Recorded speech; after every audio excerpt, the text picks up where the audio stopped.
નમસ્તે વિદ્યાર્થી મિત્રો, ફર્સ્ટ યર બીકોમ સેમેસ્ટર 1 એક સરસ મજાનું paper Fe fundamental of entrepreneurship ઉદ્યોગ સાહસિકતાના મૂળ તત્વો એની આપણે વાત કરીએ છીએ. એમાં પહેલા ચેપ્ટરની અંદર આપણે ઉદ્યોગ સાહસિક કોને કહેવાય એનું આપણે સમજવાની પ્રયત્ન કર્યો. હવે આપણે બીજા તબક્કામાં વાત કરશું ઉદ્યોગ સાહસિક વર્ગના ઉદ્ભવ વિશે.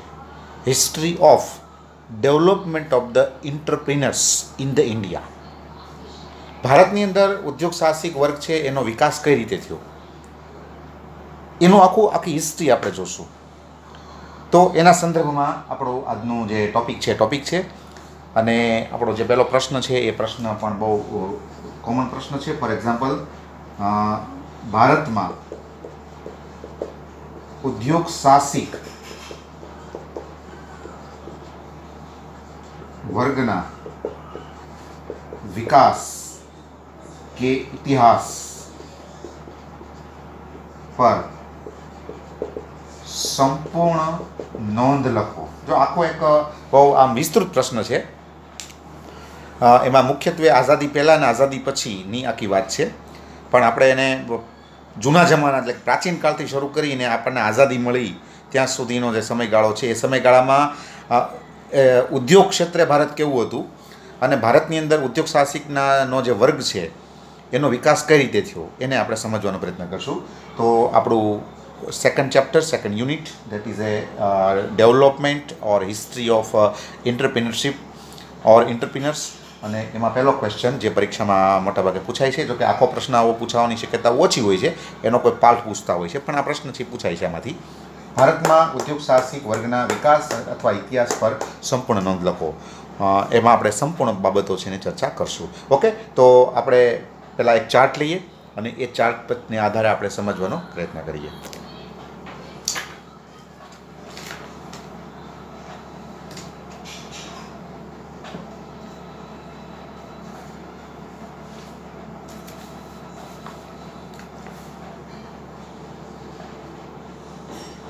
ઉદ્યોગ સાહસિક ના વર્ગ નો ઉદ્ભવ અને વિકાસ.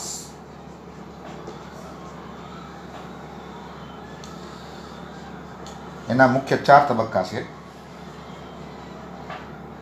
પહેલું, બીજું, ત્રીજું અને ચોથું. 4 તબક્કામાં આખો ઇતિહાસ છે એનો. એમાં પહેલું છે એ છે પ્રાચીન કાળ, પછી બીજું છે મધ્યકાલીન,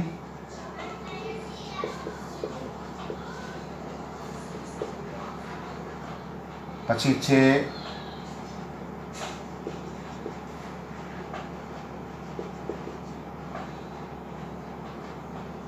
સ્વાતંત્ર્ય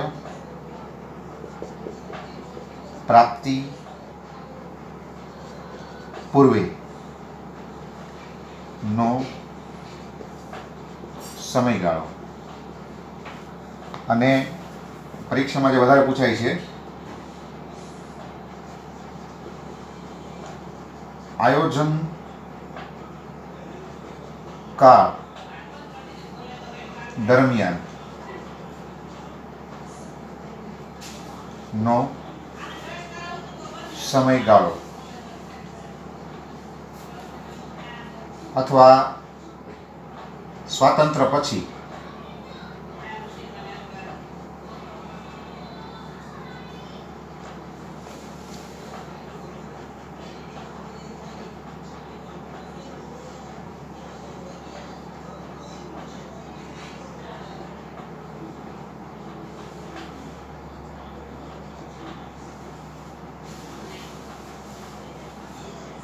એક, બે, 3 અને 4.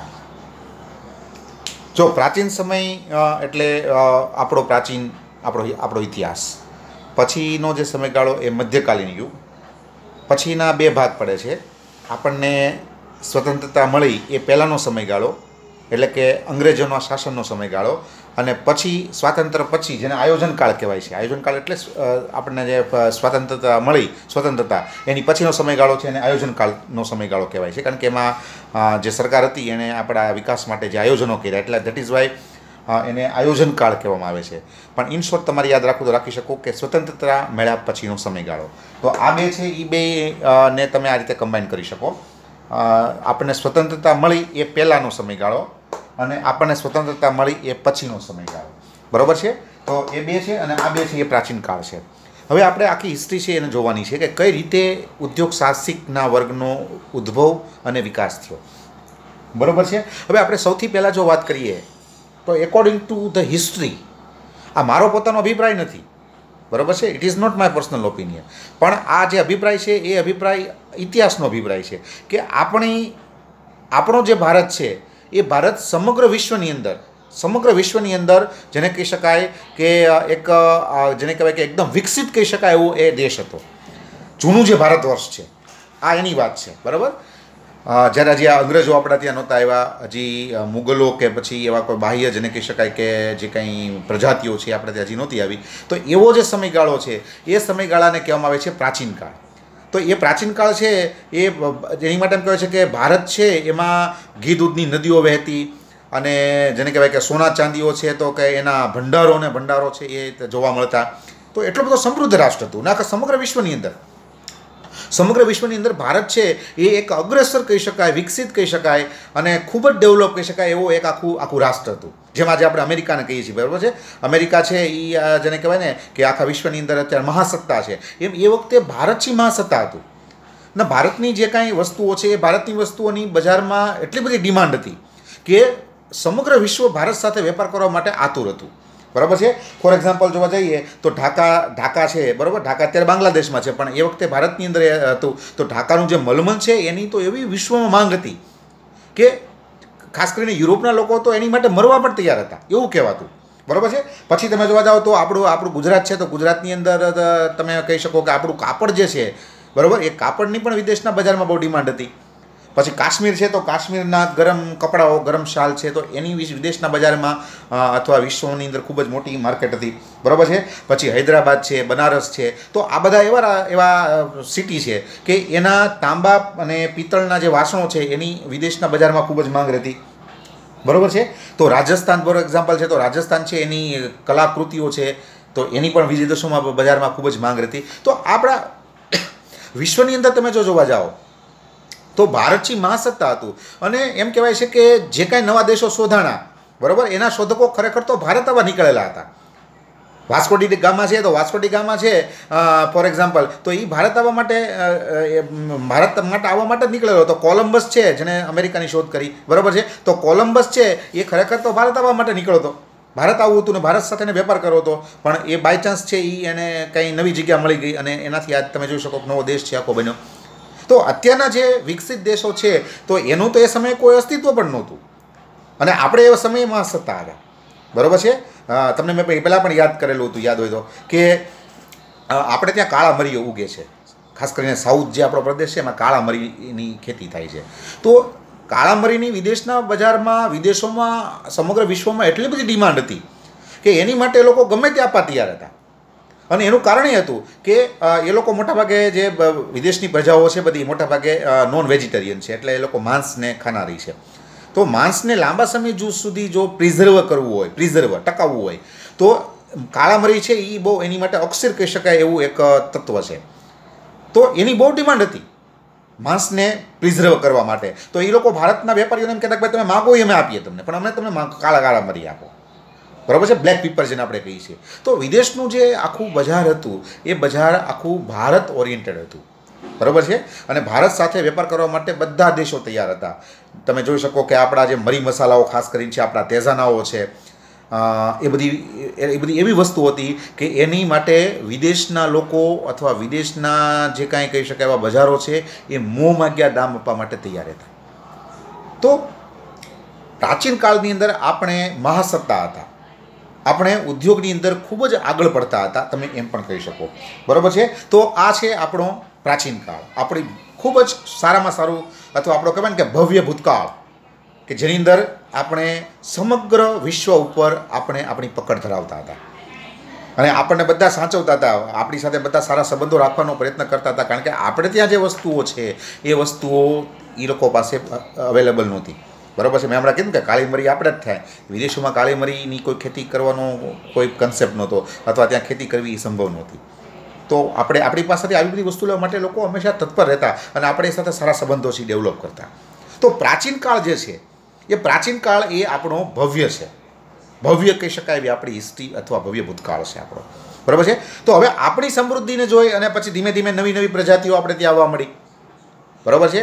મોગલો જે આવ્યા ફોર એક્ઝામ્પલ, પછી ઇસ્લામિક જેને કહી શકાય એવા આક્રમણખોરો આપણે ત્યાં આવ્યા. એ બધા એટલા માટે આપણે ત્યાં આવ્યા કે આપણે ત્યાં સમૃદ્ધિ હતી. આપણા જે મંદિરો છે એની અંદર સોનાઓના ભંડારો, ચાંદીઓના ભંડારો ભર્યા રહેતા. આપણે ત્યાં ઘી દૂધની નદીઓ હતી, કારણ કે આપણી પાસે એટલા બધા દૂધાળા પશુઓ હતા, આપણી પાસે એટલા બધા જેને કહી શકાય કે ખેતીના સાધનો હતા કે આપણે ત્યાં અનાજની પણ તંગી નહોતી, આપણે ત્યાં દૂધ ઘીની પણ તંગી નહોતી. તો આવું બધું જોઈ અને બધી પ્રજાતિઓ આકર્ષાણી અને એ બધી પ્રજાતિઓમાંથી ધીમે ધીમે જે વિદેશની પ્રજાતિઓ હતી એ ધીમે ધીમે ભારતમાં આવવાનું એને ચાલુ કર્યું. એમાં એક તમને ખાસ યાદ હોય તો પારસી નામની કોમ 8મી સદીમાં આપણે ત્યાં આવી. હવે એનો આખી હિસ્ટ્રી તમને ખ્યાલ હશે કે પારસી છે એ આપણા ભારતના ખરેખર મૂળ રહેવાસીઓ નથી, પણ છતાં એ લોકો આપણે ત્યાં એટલા બધા ભળી ગયા અને તમે જોઈ શકો છો કે ઘણા બધા મોટા મોટા જે ઉદ્યોગો છે એ ઉદ્યોગોના પાયામાં પારસીઓ છે. બરાબર છે. તો આ બધી પ્રજાતિઓ આપણે ત્યાં આપણી સમૃદ્ધિ જોઈને જ આવી. બરાબર છે. ફોર એક્ઝામ્પલ છે બાબર છે, તો બાબર આપણે ત્યાં એટલા માટે છે એ આવ્યો કે ભાઈ એને અહીંયા સમૃદ્ધિ દેખાણી અને અહીંયા સમૃદ્ધિ હતી એટલા માટે એણે અહીંયા વિચાર કર્યો કે ભાઈ હું અહીંયા આક્રમણ કરું, અહીંયા હું મારું રાજ સ્થાપું, તો જેને કહી શકાય કે આ સમૃદ્ધિનો લાભ હું લઈ શકું. તો મધ્યકાલીન યુગ છે એમાં આવી પ્રજાતિઓ આવવાની શરૂઆત થઈ. બરાબર છે. અને આ જે સમયગાળો છે એ સમયગાળાની અંદર એવું કહેવાય છે, આ સમયગાળામાં મધ્યકાલીન યુગમાં કે ઉદ્યોગ સાહસિકનો જે વર્ગ છે એનો ખૂબ જ વિકાસ થયો. હા, ઉદ્યોગ સાહસિકનું જે સ્વરૂપ છે એ ત્યારે જુદું હતું. ત્યારે ઉદ્યોગો કે કંપનીઓની હજી શરૂઆત નહોતી, એટલે ઉદ્યોગ સાહસિકનું સ્વરૂપ એ વખતે થોડુંક જુદું હતું. પણ એ વખતે ઉદ્યોગ સાહસિકો હતા અને એનો વિકાસ પણ સારો હતો. એના વર્ગનો ઉદ્ભવ અને વિકાસ પણ સારો હતો. શું કામ સારો હતો? તો કે એક તો આપણી પાસે સારામાં સારી સંસ્કૃતિ, સારામાં સારી કારીગરીનો આપણી પાસે વારસો હતો. અહીંયા ઘણી બધી એવી વસ્તુ હતી કે જ્યાં ભારતમાં જ બની શકતી હતી. બરાબર છે. તો એનું આપણી પાસે એક વારસો હતો. એની એક જેને કહેવાય કે હેરિડિટી આપણી પ્રજામાં ઓલરેડી હતી. તો જેને કહી શકાય કે ઘણા બધા એવા કલાકારો હતા કે જે સારી સારી એવી વસ્તુ બનાવતા અને જેને કહી શકાય કે રાજાઓને અથવા વિદેશોના બજારોમાં એ મોકલતા અને એનું સારા કહી શકાય એવા એ દામ મેળવતા. તો એક કારણ એ પણ છે કે આપણી પાસે આવો એક વારસો હતો. પ્લસ બીજું જોવા જઈએ તો આપણી પાસે ઘણી બધી એવી યુનિવર્સિટી તે વખતે પણ હતી. નાલંદા યુનિવર્સિટી ફોર એક્ઝામ્પલ છે તો એ વખતની ખૂબ જ એકદમ જેને કહેવાય ને કે એકદમ આપણે કહેવાય ને કે અપગ્રેડેડ કહી શકાય એવી આખી યુનિવર્સિટી હતી સમગ્ર વિશ્વમાં. અને એવું પણ કહેવાય છે કે સમગ્ર વિશ્વમાંથી ત્યાં બધા ભણવા માટે આવતા. નાલંદા વિદ્યાપીઠ છે, પછી આપણે ગુજરાતમાં ફોર એક્ઝામ્પલ વલ્લભી વિદ્યાપીઠ છે. બરાબર છે. તો આ બધી એ સમયની યુનિવર્સિટીઝ તમે કહી શકો. બરાબર. અત્યારે એ વિદ્યાપીઠ નામથી આપણે ઓળખીએ છીએ અને અત્યારે આપણે એને યુનિવર્સિટી તરીકે ઓળખી શકીએ. તો આ બધી જે વિદ્યાપીઠો હતી એ શિક્ષણના યજ્ઞો હતા, શિક્ષણના એવા સ્થાનો હતા કે ત્યાં સારા વિદ્યાર્થીઓ આવતા. વિદેશોમાંથી પણ લોકો ત્યાં ભણવા માટે આવતા અને ત્યાંથી એવું જ્ઞાન પ્રાપ્ત કરીને જતા કે જેનાથી એ કંઈક નવું સર્જી શકે, કંઈક નવો ચમત્કાર કે પરિવર્તન કરી શકે. તો આપણી વિદ્યાપીઠો છે એનો પણ એક વારસો આપણી પાસે આવો હતો અને એનું પરિણામ એ હતું કે ઉદ્યોગ સાહસિકનો જે વર્ગ છે એનો વિકાસ તમને જોવા મળે છે. પ્લસ એ સમયના જે રાજાઓ હતા, નવાબો હતા, એ બધા શોખીનો હતા અને ખાસ કરીને જોવા જઈએ તો એ લોકો કલા કારીગરીના તો બહુ શોખીન હતા.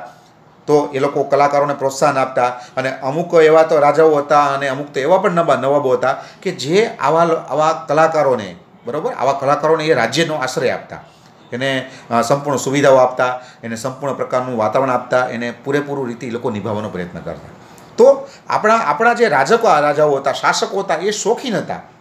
એ કલાના જેને કહી શકાય કે ચાહકો હતા અને એનું પરિણામ એ આવ્યું કે આવા કલાકારો પછી આવી વસ્તુ બનાવનારા છે એના વર્ગનો આખો વિકાસ અને ઉદ્ભવ થયો. બરાબર છે. પ્લસ જોવા જઈએ તો ભારતમાં જે વસ્તુ બનતી, હમણાં મેં વાત કરી કે ભાઈ રાજસ્થાનમાં બધી વસ્તુ ધારો કે બનતી, બરાબર છે, આરસની વસ્તુ, તો વિદેશના બજારમાં એની બહુ ડિમાન્ડ હતી. પછી તો કે ઢાકાનું મલમલ, બરાબર, તો વિદેશના લોકો તેમ કહેતા કે ભાઈ આ કાપડ નથી, આ તો કાપડનો પડછાયો છે. એટલું એ પાતળું અને એટલું બધું સરસ કાપડ આપણે ત્યાં બનતું, અને વિદેશના બજારમાં તો એને લેવા માટે ફડાફડી થતી, એમ પણ તમે કહી શકો. બરાબર છે. તો આપણી જે વસ્તુઓ છે એની બજારમાં અસંખ્ય કહી શકાય એવી ડિમાન્ડ્સ હતી, અને એનું પરિણામે આવ્યું કે આવા નાના નાના ઉદ્યોગો ત્યારે છે વિકસ્યા, અને આવા જે કલાકારો છે એને પણ અહીંયા પ્રોત્સાહન મળ્યું. અને છેલ્લે મેં હમણાં વાત કરી પ્રમાણે કે રાજ્યોની પણ ભૂમિકા આ વિકાસમાં બહુ સારી હતી, કે એ લોકો કલાકારોને પછી આવી વસ્તુ બનાવનારાઓને એ લોકો નિભાવતા, એને રાજ્યનો આશ્રય આપતા. તો તમે કહી શકો કે પ્રાચીન કાળથી શરૂ કરીને મધ્યકાલીન યુગ સુધી આપણો સમગ્ર વિશ્વ ઉપર દબદબો હતો, અને એનું જ પરિણામ છે, એનું જ એ કારણ છે કે વિદેશની ઘણી બધી પ્રજાતિઓ અહીંયા આવી, અને એમાંથી અંગ્રેજો ખૂબ જ સફળ થયા, અને એણે આપણે ઉપર શાસન અથવા આપણા ઉપર કબજો જમાવી લીધો. તો હવેનો આપણો જે સમયગાળો છે એ છે આપણને સ્વતંત્રતા મળી એ પહેલાંનો સમયગાળો. ઓકે, આપણે હવે આગળના વિડીયોમાં એની વાત કરશું.